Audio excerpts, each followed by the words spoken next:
오늘 시간에는 마태복음 4장 1절 이하의 말씀을 가지고 40일을 금식하신 후에 라는 제목으로 잠시 말씀을 증거하도록 하겠습니다.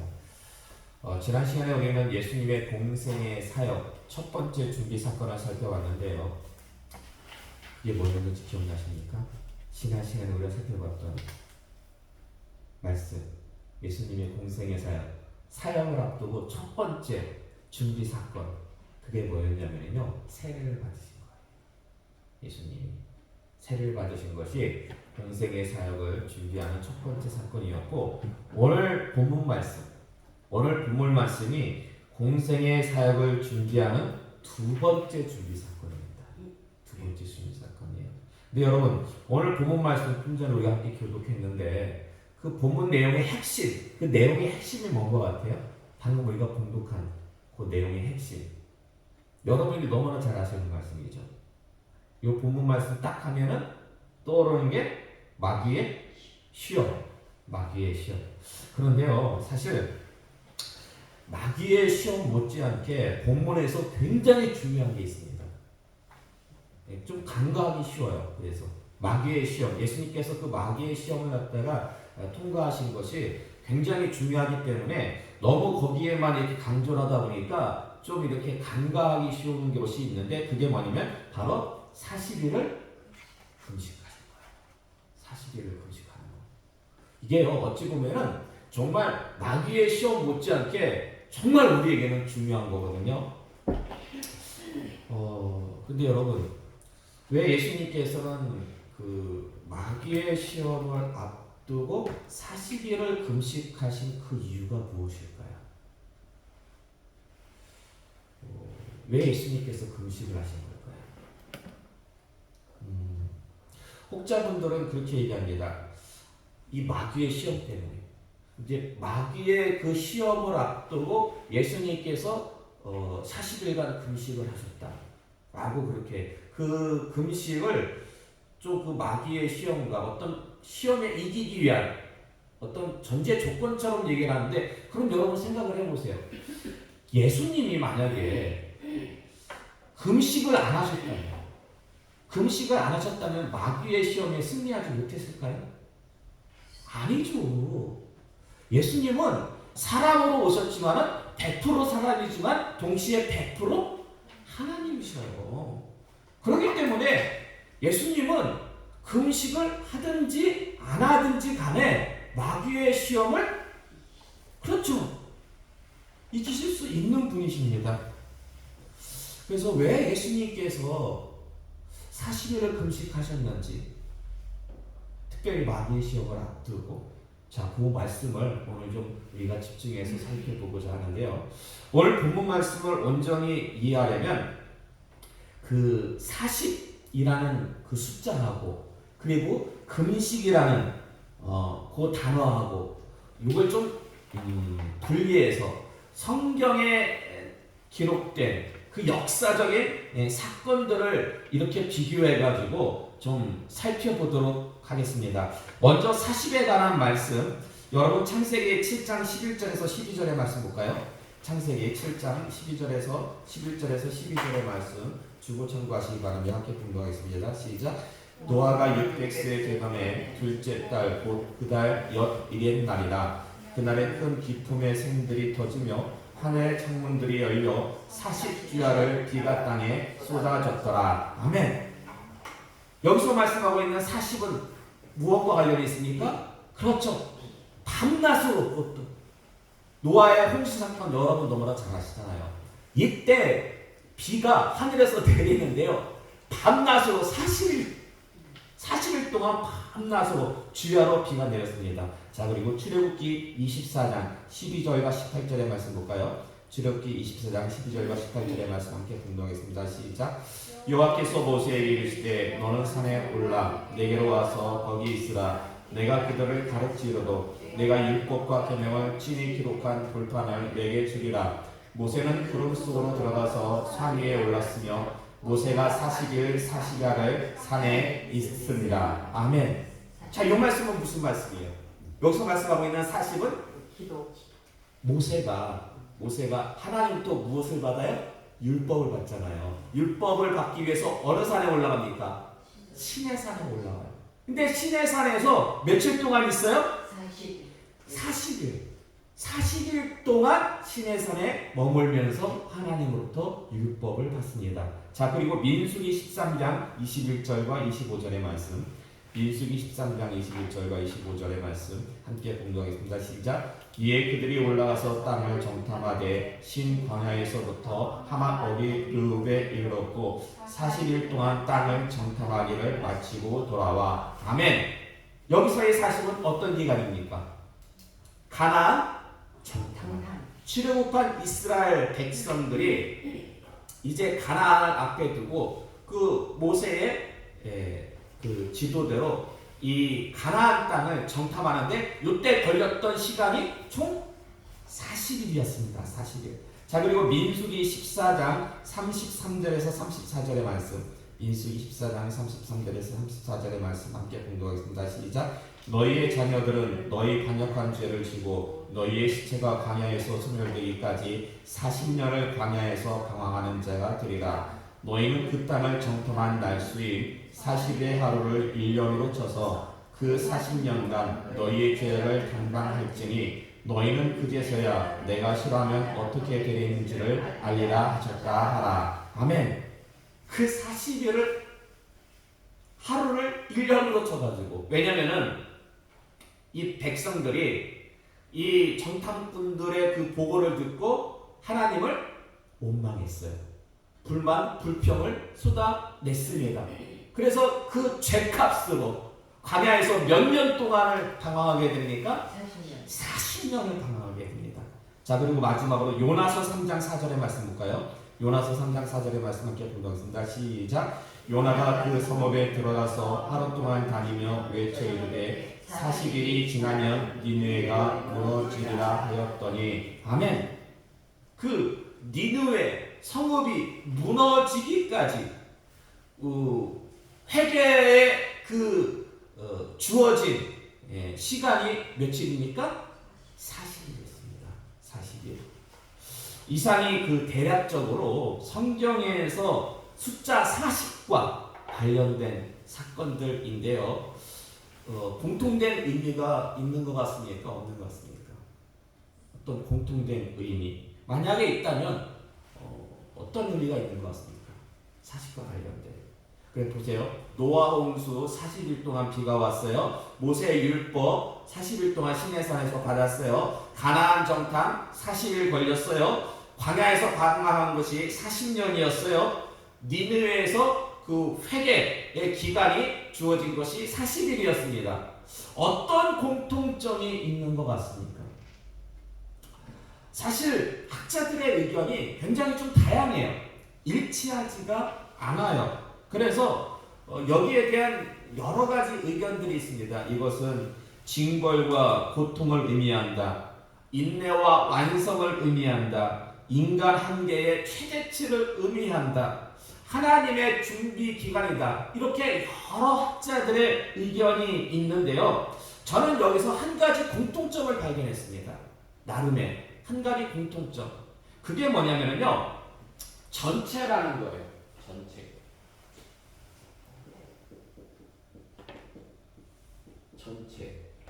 여기에 어떠한 충분, 완전 이런 것들이 가득하다는 거예요. 이런 어떤 의미가 한 가지 공통된 의미로 제 눈에는 보였습니다. 그러니까 노아의 홍수 때 40일 동안 밤낮으로 비가 왔잖아요. 이 하나님께서 40일 동안 밤낮으로 비를 내리셨다는 거, 39일도 아니고 41일도 아니고 40일 동안 주셨다라는 것은 하나님의 심판이 어떻게 임했다? 완전히 임했다. 그때 죄악으로 세상에 가득했잖아요. 관영했잖아요.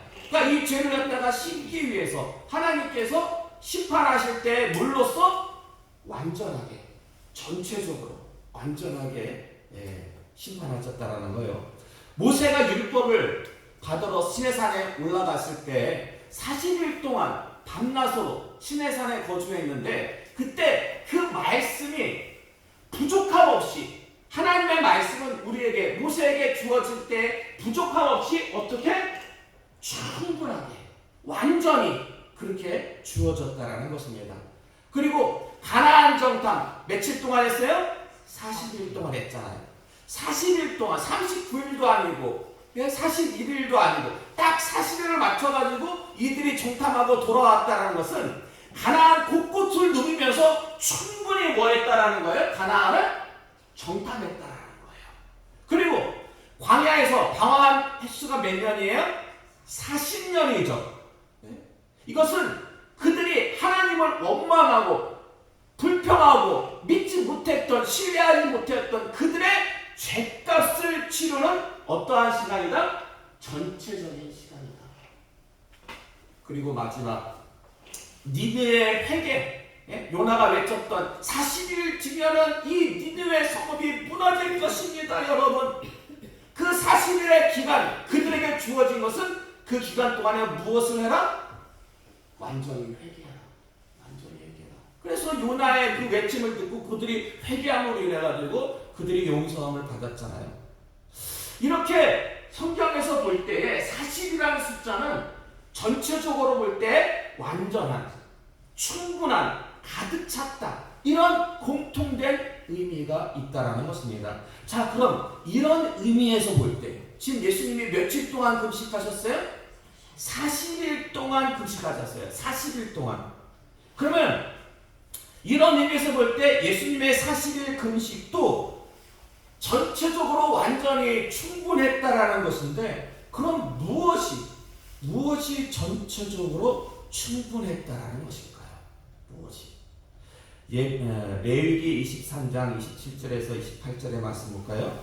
레위기 23장 27절에서 28절의 말씀 함께 공독하겠습니다. 시작. 7대짤 열흘날은 속죄일이니 너희는 성회를 열고 스스로 괴롭게 하며 여호와께 화제를 드리고 이날에는 어떤 일도 하지 말 것은 너희를 위하여 너희 하나님 여호와 앞에 속죄할 속죄일이 됨이니라. 아멘.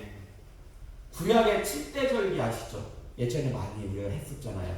구약의 그 7대절기. 절기라는 것은요, 특별히 이스라엘의 구약의 7대절기는 하나님께서 이스라엘 백성들에게 친히 주신 거예요. 친히 만들어가지고 주신 거예요. 그런데요, 그 구약의 7대절기 중에서 유일하게 금식하는 날이 있었어요. 유일하게. 그날이 무슨 날이에요? 그날이 이스라엘 종교력으로 7월 10일 속죄일 혹은 대속죄일이라고 합니다. 이때 금식했는데 이때 왜 금식을 했을까요? 이때 왜 자기를 괴롭게 하면서 금식한 이유가 뭘까요? 죄 때문이에요. 죄. 자신의 죄를 회개하면서 그 속죄를 바라면서 금식했다라는 것입니다. 그러므로 성경적으로 볼 때 금식의 가장 대표적인 의미는 뭐다? 금식의 가장 대표적인 의미는 죄에 대한 회개와 속죄입니다. 죄에 대한 회개와 속죄. 근데 여러분, 예수님한테 죄가 있어요, 없어요? 죄가 없죠. 그럼 왜 예수님은 하루도 아니고 이틀도 아니고 예수님이 40일 동안 금식한 이유는 뭘까요? 금식하신 이유. 여러분 혹시 기억하실지 모르겠어요. 지난주에도 제가 말씀을 드렸는데 지난주에 예수님께서 세례 받으신 것을 우리가 살펴보면서 세례의 내적인 의미, 외적인 의미 살펴봤는데 세례의 내적인 의미 한마디로 딱 줄여서 얘기하면 세례하면 여러분 제일 먼저 뭐가 떠올라와야 돼요? 죄와 연결해가지고 세례하면 죄 씻음. 내가 예수 그리스도를 믿음으로 말미암아서 영접함으로 말미암아서 내 안에 있는 죄가 어떻게 돼요? 씻겨져요. 내 안에 있는 죄가 씻겨지고 그러면서 이제 내가 하나님의 자녀로 살겠다는 의지의 결단, 이것이 세례의 내적인 의미입니다. 그래서 좀 간단하게 여러분들이 세례하면 제일 먼저 머릿속에 떠올라야 되는 것이 죄 씻음이에요. 죄 씻음. 예. 근데 예수님이 죄가 있어요, 없어요? 예수님 죄 없잖아요. 예수님이 죄가 없는데 예수님이 왜 세례를 받으셨어요? 예수님이 왜? 우리 때문에 받으신 거예요. 우리 때문에. 예? 우리와 동질화, 동일시되기 위해서. 예? 동질화, 동일시되기 위해서 예수님이 세례를 받으셨어요. 그래서 우리도 누구와 함께 세례를 받아야 된다? 예수님과 함께 세례를 받아야 돼요. 그래서 우리도 예수님과 함께 십자가에 못 박혀 죽어야 되고 예수님과 함께 부활해서 승리해야 될 수 있다. 그 모든 근거를 마련하기 위해서 예수님께서 세례를 받으셨는 거예요. 따라서 이 금식도 예수님은 죄를 속죄할 게 없잖아요. 속죄할 게 없는 그분이 그렇게 40일 동안 금식하신 것은 우리와 동질화하기 위해서, 우리와 동일시하기 위해서. 근데 좀 아까 40이라는 숫자는 어떤 의미가 있다고요? 전체적으로 충분하고 완전하다. 그러니까 여러분 잘 들으세요.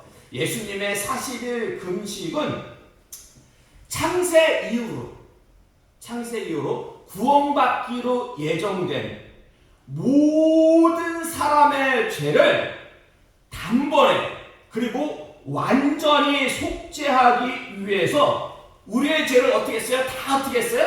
예수님이 짊어지셨잖아요. 우리의 죄를 다 짊어지셨잖아요. 그래서 세례 요한이 예수님을 보고 뭐라고 말했어요? 세상 죄를 지고 가는 하나님의 어린 양이로다. 우리의 죄를 다 짊어지심으로 죄인인 우리와 동질화 동일시 되었다라는 것입니다. 그러므로 여러분 명심하시기 바랍니다. 예수님의 40일 금식만을 놓고 볼 때에 예수님의 어떤 그 40일 금식은 예수님이 능력이 부족해가지고 내가 좀 능력을 좀 받아야 되겠다. 아니에요. 예수님은 태어날 때부터 100% 인간이자 100% 하나님이었기 때문에 뭐 금식한다고 능력이 더 많아지고 그런 분이 아니에요. 처음부터 능력이 충만하셨던 그런 분이었어요. 어떤 능력을 받기 위함도 아니고 내가 40일 금식해야지만이 마귀를 이긴다? 아니에요. 예수님은 금식 안 해도 마귀의 시험을 늘 이기시는 분이. 아니 공생애 3년 동안 예수님이 늘 금식하셨습니까? 아니었잖아요. 항상 마귀는 예수님 주변을 얼쩡거리면서 늘 계속 공격했지만 한 번도 예수님은 그 마귀의 시험에 넘어가신 적이 없어요. 그러니까 결국 뭐냐? 예수님께서 40일 금식을 하신 것은 우리의 속죄를 위한 준비 작업이었다는 거예요. 여러분 좀 착각하실 수가 있는데 그 예수님께서 세례를 받으시잖아요. 세례 요한한테 첫 번째로 세례를 받으셔요.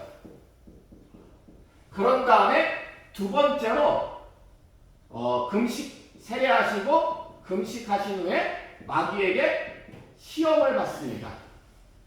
그런 다음에 세 번째로 다시 예수님께서 세례 요한과의 만남을 갖습니다. 세례 요한과의 만남을 가질 때 세례 요한이 뭐라고 했냐면 세상 죄를 짊어지고 가는 하나님의 어린 양이다. 어린 양이다. 근데 우리는 성경을 이렇게 읽다 보면은 예수님께서 그 세례 받으신 거하고 하나님의 어린 양이다. 이걸 갖다가 같은 기간에 같은 시간에 일어난 걸로 보는데 그게 그렇지 않다라는 거예요. 예수님께서 세례 받으시고 40일 동안 금식하십니다. 그리고 마귀의 시험을 이기셔요. 그런 후에 예수님께서 다시 세례 요한과의 만남을 갖습니다. 그때 세례 요한이 하나님 세상 죄를 지고 가는 하나님의 어린 양이다라고 하니까 그때 그 세례 요한의 제자였던 안드레하고 요한이 그 말을 듣고서는 예수님의 제자가 됩니다.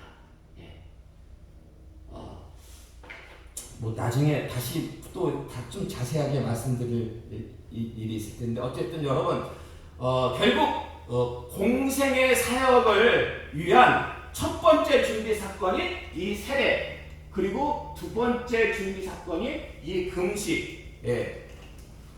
모두 우리의 죄를 대속하시기 위한 예수님의 자기 희생을 말하는 거예요. 자, 그래서 이제 공생의 사역을 하신 후에 예수님께서 십자가를 달려 돌아가심으로 말미암아 이 모든 준비 작업된 것들이 결국 완성을 이루게 되는데요. 그럼 이제 우리가 어떻게 보답을 해야 되겠습니까? 어떻게 보답을 해야 되겠습니까? 이 공생의 사역을 통해서 이런 준비 작업들을 통해서 우리가 구원을 받았는데 예수님께서 우리 죄를 대속하시려고요. 예수님이 40일이나 금식하셨어요. 예수님이 우리 죄 때문에 금식 안 하셔도 되는 분인데 그럼 여러분 이제 어떻게 보답해야 되겠어요? 금식은 금식으로 보답해야 됩니까? 예? 여러분도 금식하실래요? 오늘 그런 생각이 들더라고요. 이렇게 기회 왔을 때 아직 이제 우리가 이제 2주째잖아요. 이곳에서 예배를 드리는. 아직 빈자리가 많이 있어요. 예수님의 비유 중에 그런 비유가 있잖아요. 이렇게 택함을 받은 자한테 청함을 받은 자, 입은 자는 적다라는 말씀. 혼인잔치에 많은 사람을 초대했는데 갖가지 핑계를 대면서 못 온다고 그러잖아요. 그러니까 어떻게 합니까? 그 임금님이 종들을 시켜가지고 밖에 나가가지고 내거리에 가가지고 사람들을 불러다가 이곳에 채워라 그런 말씀이. 예수님께서 우리 죄를 위해서 대속하시기 위해서 세례도 받으시고 40일 동안 금식을 하셨어요. 그래서 우리에게 구원이 주어졌습니다. 그러므로 우리가 그 은혜에 보답하는 길은 뭐 하는 거예요? 전도하는 거예요. 여러분, 교회의 본질이 뭔지 아십니까? 왜 하나님이 저쪽에 조그마한 그 처소에서 이곳으로 이렇게 저기보다 넓죠. 이곳으로 이렇게 교회를 하나님께서 세우도록 허락해 주셨을까요? 교회의 본질은요. 첫 번째는 영혼 구원이에요. 영혼 구원. 그리고 두 번째는 너희는 가서 무엇 삼아라? 제자 삼아라. 그리스도의 그 충만한 분량으로 성장하기까지 제자를 갖다가 삼는 거예요. 그래서 교회의 본질은요. 영혼 구원과 제자화에 있습니다. 교회의 모든 일들은 이것을 기준으로 해야 돼요. 이것을 기준으로 하면은요, 그 서로 다툼이 없어요. 회의하면서 이거 해야 된다, 저거 해야 된다, 뭐 해야 된다, 뭐 해야 된다. 근데 영혼 구원과 제자라는 그 기준에 맞춰가지고 결정을 내리면은요, 큰 다툼이 없습니다. 결국 우리가 예수님의 은혜에 보답하는 것은 영혼을 구원하는데 앞장서는 거예요. 그리고 우리도 날마다 말씀 가운데 그리스도의 장성한 분량으로 충만한 데 이르기까지 성장하도록 그렇게 노력하는 겁니다. 그래서 여러분 영혼 구원과 제자화에 앞장서심으로 예수님의 그 세례 받으심으로 예수님의 40일 금식이 헛되지 않는 정말 기뻐하시는 그런 여러분이 다 되시기를 주님의 이름으로 축원합니다. 이 시간에 다 같이 찬송가 213장을 수고하시겠습니다. 찬송가 213장